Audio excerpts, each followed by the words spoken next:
Another tech unboxing on the way.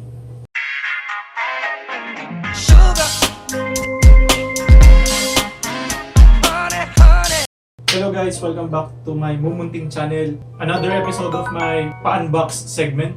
For today's episode, join me on unboxing this CCTV camera. This is the iCSee Smart Wi-Fi camera. On the box itself, guys, there's no branding, there's no brand name, but this is the iCSee Wi-Fi Smart camera.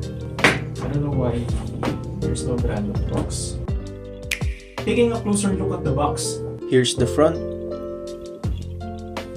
the other side with the QR code, another side, and nothing else.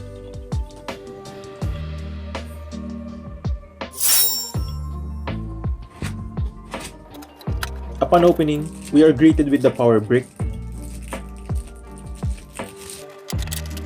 the camera itself which has a connector to the power and LAN cable. This camera has 8 LEDs, 4 of which are for night light and the other 4 are for the infrared lights. A generic 64GB micro SD card is included. Some tools that I don't know how and when to use up until this day. Some Torx and screws. The manual, which is thankfully written in English. It's a sticker. I thought this was some kind of an item. And that's pretty much about it. Oh, and lastly, a 10-meter power cable. by the way, it has this QR code on the box and also on the manual that when scanned, it will redirect you to their app. But for me, I believe it's better off if you go to the Google App Store and search for iCSee.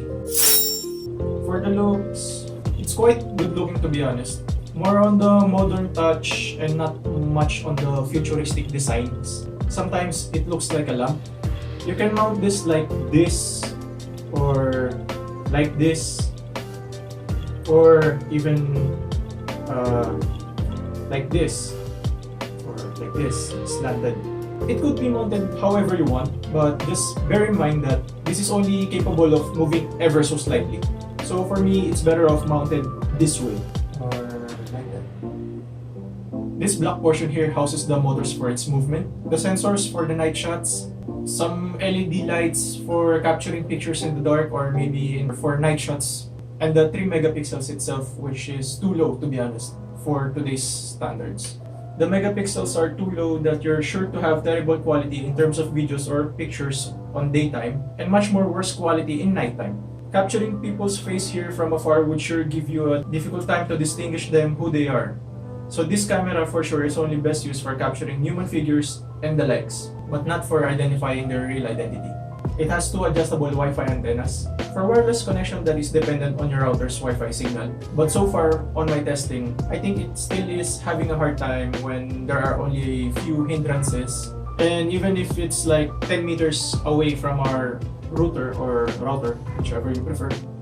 Aside from being a Wi-Fi camera, it has support for connecting your router if you prefer faster and better connections to the internet. Same RJ45 port used on desktop computers. This is a good base feature because if we rely solely on its wireless connections, we could surely encounter connectivity or latency issues at any given time.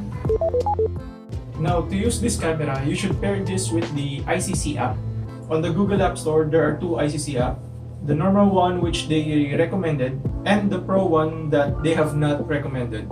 I never chose the normal one, so I don't know how and what's the difference. So I just went ahead and installed the Pro version, which was developed around 2018, whereas the former is around 2016. I'm just thinking maybe there would be some benefits since it's a Pro version, but whatever. The app has so many permissions that you should accept for you to be able to use it.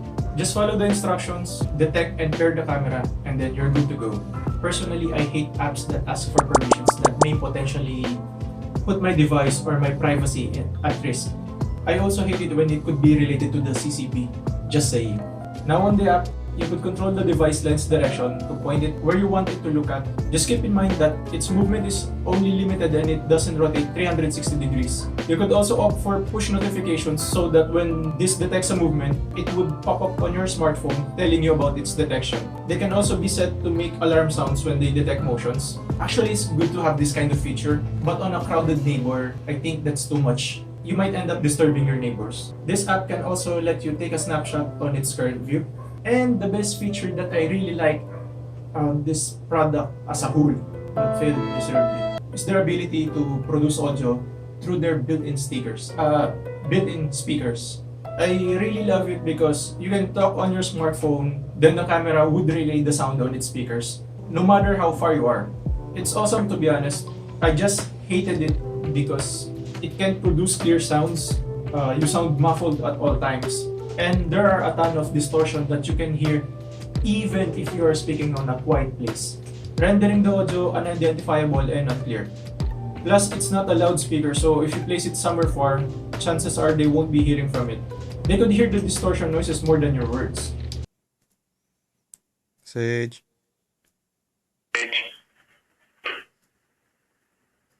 Sage. It's such a great potential only to be wasted by this poor quality speaker. Now for my verdict, should I recommend this CCTV? If you don't care about the quality of the videos produced by this prehistoric 3 megapixel camera, if you don't care about the audio output of this speaker, and if you just wanted an additional security to your house that you could access anywhere as long as you're connected to the internet, then this is somewhat good for you. But if you're against the intrusions to your privacy, you prefer clear and highly detailed quality of videos and pictures, and if you're paranoid thinking that someone might watch over you, then this is absolutely not for you. Thanks for watching, guys. Stay safe, take care always, avoid being a toxic person, and have a blessed day.